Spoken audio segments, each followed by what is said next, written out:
Il y a des moments dans la vie où tout semble se désagréger autour de nous.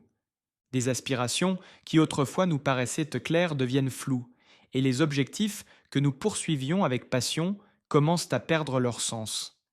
Qui ne s'est jamais arrêté, dans un moment de doute, pour se demander: est-ce de vraiment la vie que je veux mener? Ou bien suis-je simplement en pilote automatique, suivant un chemin qui n'a jamais été le mien? Ces questions ne surgissent pas par hasard. Elles émergent pour une raison bien précise. Elles résonnent comme une vérité plus profonde en nous, une voix intérieure discrète qui nous invite à nous arrêter, à réfléchir et à faire face à la seule personne qui compte réellement dans ce processus, nous-mêmes. Carl Jung, l'un des penseurs les plus influents du XXe siècle, a un jour dit: la vie commence vraiment à 40 ans, non pas parce que les années précédentes sont inutiles, mais parce qu'elles servent de répétition, une période d'apprentissage, de croissance, de découverte de soi. Mais que se passerait-il si découvrir qui nous sommes n'était pas lié à un âge précis, ce que Jung appelait l'individuation, le chemin vers notre véritable identité, peut commencer à n'importe quel moment, à condition d'avoir le courage d'affronter les couches que nous avons accumulées au fil du temps. La découverte de soi n'est pas une révélation soudaine ou une transformation spectaculaire. Elle débute souvent en silence, à travers de légers malaises comme la monotonie du quotidien, une relation qui stagne, ou cette sensation déstabilisante d'avancer sans direction claire. Ces instants d'inconfort, bien que difficiles, sont précieux. Ils nous poussent à remettre en question le récit que nous nous sommes raconté, à reconsidérer nos choix passés et à admettre que peut-être nous suivons un chemin qui ne nous appartient pas vraiment. Mais alors, comment savoir si nous sommes sur la bonne voie? Et surtout, comment commencer à construire un chemin qui reflète véritablement qui nous sommes? Cette vidéo t'invite à explorer ces questions avec moi. Réfléchissons ensemble à ce que cela signifie de façonner une vie non pas simplement remplie d'actions, mais emplie de sens. Une vie où chaque pas nous rapproche un peu plus de notre véritable identité. Vois les choses ainsi, chacun de nous porte un masque. Non pas pour tromper, mais pour répondre aux attentes, l'image que la société attend de nous. Ce masque, ou persona comme Jung l'appelait, agit comme une armure. Il nous aide à nous adapter et à naviguer dans un monde complexe, dès l'enfance. Nous commençons à forger ce masque très tôt, influencé par notre famille, notre culture, nos croyances spirituelles ou religieuses, et l'environnement dans lequel nous grandissons. Enfants, nous absorbons ce qu'on nous enseigne, ce qui est valorisé, ce qui est récompensé, et les parties de nous qu'il faut cacher pour être acceptées. Avec le temps, la persona devient plus qu'un simple outil utile. Elle peut se transformer en une cage subtile. Jung ne voyait pas la persona comme quelque chose de mauvais en soi. Au contraire, il pensait qu'elle était nécessaire. Sans elle, il serait difficile de construire des relations, de fonctionner dans la société ou de répondre aux exigences du quotidien. Mais si nous portons ce masque trop longtemps, nous risquons d'oublier qui nous sommes en dessous. Nous finissons par croire que nous sommes le rôle que nous jouons, et cette illusion peut lentement étouffer notre véritable moi. C'est à ce moment-là que les fissures commencent à apparaître. Souvent, elles surgissent lors de périodes de tumulte intérieur ou de crise extérieure. Tu peux te retrouver à poursuivre une vie qui ne te ressemble pas, une carrière choisie pour réaliser les rêves de tes parents, une relation qui semble parfaite en apparence, mais qui te laisse un sentiment de distance, un style de vie façonné pour répondre aux attentes de la société. Tout peut sembler idéal en surface, mais au fond, il y a une douleur, une sensation discrète de déconnexion, car la personne, aussi travaillée ou convaincante soit-elle, ne pourra jamais contenir l'intégralité de notre être. Avec le temps, porter ce masque devient de plus en plus inconfortable. Ce qui nous a un jour aidé à avancer commence à nous étouffer. On se sent prisonnier d'identités qui ne nous correspondent plus. Le perfectionniste, épuisé. Le partenaire attentionné, qui se sent pourtant émotionnellement perdu. Ou l'ami toujours d'accord, par peur du conflit ou de l'abandon. Et alors surgit cette question essentielle: qui suis-je lorsque je ne joue aucun rôle? Cela marque le début d'une quête plus profonde, un besoin de vivre plus honnêtement.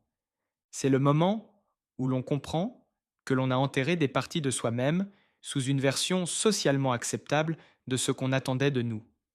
Pour se redécouvrir, il faut d'abord trouver le courage de remettre en question ce masque, de dépasser le besoin d'approbation extérieure et de se demander: qu'est-ce qui compte réellement pour moi? Gratter sous la surface de la persona n'est pas facile. Cela demande d'affronter le jugement des autres, de renoncer à des idées qui nous étaient chères, et parfois de décevoir ceux qui ne connaissent que la version que nous leur avons toujours montrée.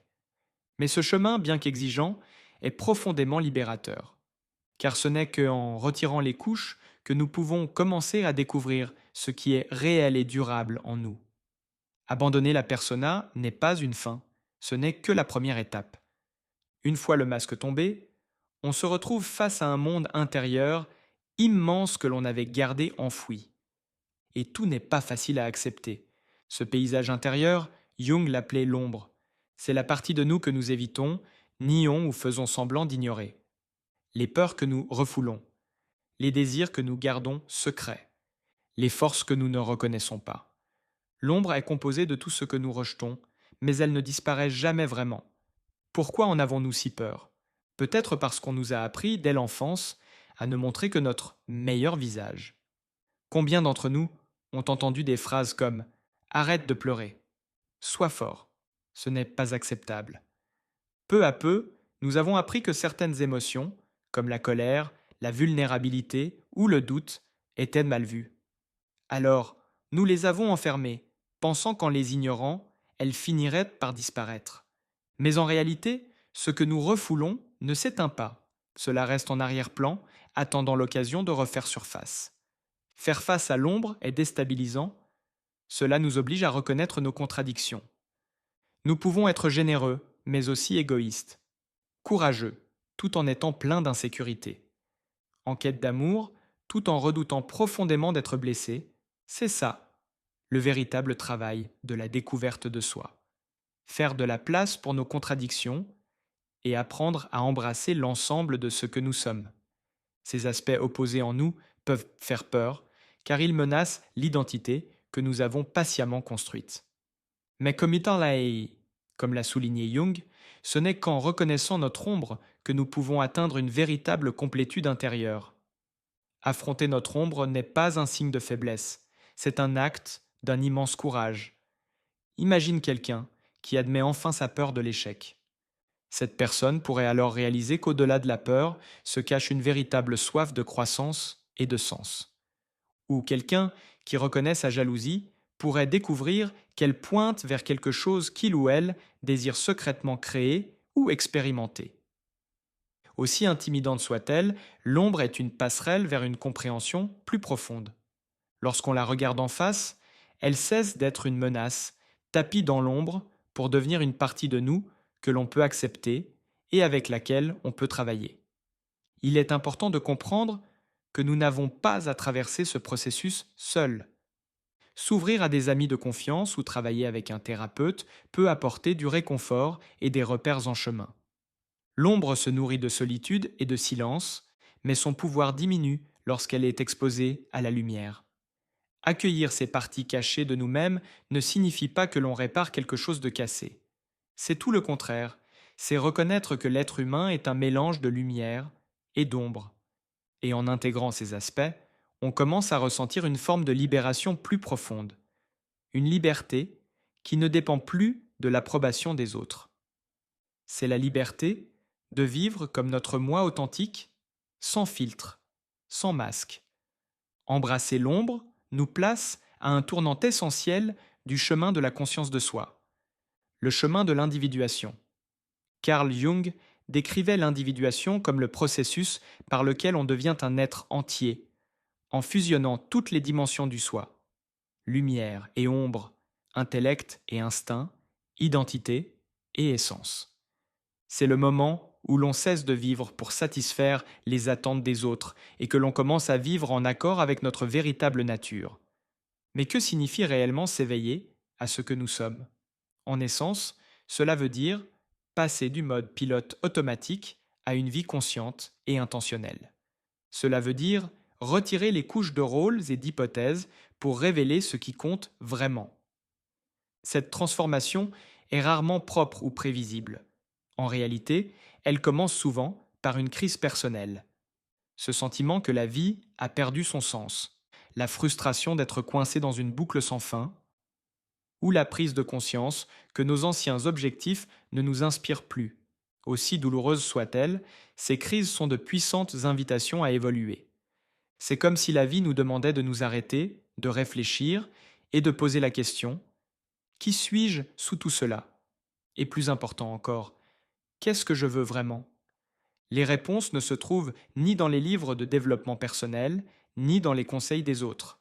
Elles vivent en nous, en attente d'être dévoilées. S'individuer ne signifie pas rejeter tout ce que nous avons fait jusqu'à présent. En vérité, c'est réinterpréter notre passé avec un regard neuf. C'est passer en revue nos choix pour discerner ceux qui venaient de la peur ou du besoin de plaire, et ceux qui sont vraiment alignés avec nos valeurs profondes. Lorsque nous adoptons cette mentalité, nous cessons de dépendre des résultats extérieurs pour nous sentir épanouis. Au lieu de cela, nous commençons à trouver la satisfaction simplement en étant présents, en restant fidèles à ce que nous sommes réellement. C'est la puissance de vivre avec intention. Chaque pas que nous faisons, même s'il paraît insignifiant, devient l'expression de notre véritable identité. Au fil du temps, nous réalisons que ces choix, jadis difficiles, sont exactement ceux qui ont façonné une vie qui nous appartient véritablement. Non pas parce que tout s'est déroulé comme prévu, mais parce que nous l'avons vécu avec honnêteté et passion. Lorsque nous nous libérons de la pression de satisfaire les attentes extérieures et commençons à nous aligner sur ce qui compte vraiment pour nous, quelque chose de profond se produit. Nous prenons conscience que nos vies ont le potentiel d'impacter les autres. Nous devenons des sources d'inspiration et des créateurs de sens. Cette influence n'a pas besoin d'être bruyante ou monumentale, elle se manifeste dans les gestes discrets de notre quotidien et dans la manière dont nous touchons ceux qui nous entourent. Laisser un héritage personnel ne consiste pas à rechercher la célébrité ou les applaudissements, mais à incarner nos valeurs et à encourager les autres à faire de même. Elle se retrouve dans les choix quotidiens que nous faisons, dans les relations dans lesquelles nous nous investissons et dans la signification que nous insufflons à notre existence. Souvent, notre impact le plus fort est imperceptible, présent dans un mot bienveillant, un geste généreux ou simplement dans le courage de vivre en accord avec notre vrai moi. Ce seul fait peut être un exemple puissant. Pense à quelqu'un qui t'a profondément marqué. Peut-être un enseignant, un ami ou un écrivain dont le message t'est resté en mémoire. Ce qui les rend inoubliables n'était probablement pas leur statut ou leur possession, mais la manière dont ils ont vécu avec sincérité et cœur. Leur héritage perdure parce qu'ils sont restés fidèles à eux-mêmes. Lorsque nous choisissons cette même authenticité, nous laissons notre propre empreinte, souvent sans même nous en apercevoir. La façon dont nous affrontons les obstacles de la vie fait également partie de cet héritage. Les épreuves seront toujours présentes, mais l'essentiel réside dans la manière dont nous les surmontons. En faisant face à nos peurs, en assumant nos faiblesses et en empruntant un chemin porteur de sens, nous prouvons aux autres qu'ils peuvent, eux aussi, transcender les difficultés et rester fidèles à eux-mêmes. Ce faisant, nous envoyons un message au monde. Peu importe la lourdeur que peut revêtir la vie, il y a toujours en vous une force prête à émerger. Laisser un héritage personnel signifie aussi reconnaître qu'il se poursuit bien après notre départ. Nos choix se propagent, influençant des vies de façon que nous ne verrons peut-être jamais. Enseigner à un enfant à croire en lui, partager une histoire qui émeut quelqu'un, ces gestes, aussi simples soient-ils, plantent des graines qui continueront de croître longtemps après notre absence. Finalement, un héritage véritable ne se mesure pas à ce que nous accumulons, mais à la manière dont nous avons vécu. Il se perpétue dans les récits que d'autres racontent à notre sujet, dans les liens que nous avons tissés et dans la vérité avec laquelle nous avons vécu. Et le plus beau dans tout cela, lorsque nous menons une vie pleine de sens et d'authenticité, notre héritage se dévoile naturellement, un reflet vivant de notre essence profonde. Alors que nous approchons de la fin de ce chapitre, j'espère que tu te sens encouragé à te tourner vers l'intérieur, à accueillir chaque facette de ton être, et à commencer, ou continuer, le chemin vers la vie que tu désires profondément. Car la vie ne commence pas avec une réussite ou un événement extérieur. Elle commence au moment où l'on se reconnecte avec soi-même. C'est là que débute réellement le voyage. Un commencement qui transforme non seulement notre propre vie, mais laisse aussi une empreinte sur le monde qui nous entoure. La vie commence lorsque nous découvrons qui nous sommes vraiment. C'est le message qui résonne à travers tout ce que nous avons exploré. Ce n'est pas une révélation unique ou une ligne d'arrivée, c'est un processus continu de compréhension et d'acceptation de soi. Sur ce chemin, nous confrontons les masques que nous portons, nous faisons la paix avec nos zones d'ombre, nous nous éveillons à notre vérité intérieure et nous accédons à la liberté qui découle d'une vie intentionnelle. Et ce faisant, nous découvrons que notre authenticité crée un effet d'entraînement. Elle inspire les autres à faire de même. Chaque instant sur ce chemin nous invite à faire une pause et réfléchir. Qu'est-ce qui me procure une joie véritable? Qu'est-ce qui allume une flamme dans mon âme? À quoi ressemble une vie vécue honnêtement, pleinement, en étant moi-même? Ces questions, bien que simples en apparence, ont le pouvoir de transformer complètement notre existence. Elles nous permettent de vivre non pas pour être validés ou par peur, mais avec courage et intégrité. C'est cela, le cadeau d'une vie fondée sur la conscience de soi. Elle ne sera pas parfaite, mais elle sera authentique. Et en choisissant de vivre dans la vérité, nous nous libérons et nous offrons aux autres la permission de faire de même. Au final, quand on vit avec honnêteté, le monde nous renvoie souvent cette honnêteté en retour. Merci d'avoir été là jusqu'au bout. Ce n'est pas simplement un monologue, c'est un espace partagé de réflexion sur ce qui compte vraiment. Et avant de conclure, laisse-moi te raconter une petite histoire. Il y a quelques semaines, je suis sorti marcher pour essayer de me vider la tête après une longue journée. J'ai fini par entrer dans une petite librairie de seconde main. L'un de ces endroits chaleureux et silencieux qui sentent le temps et la poussière.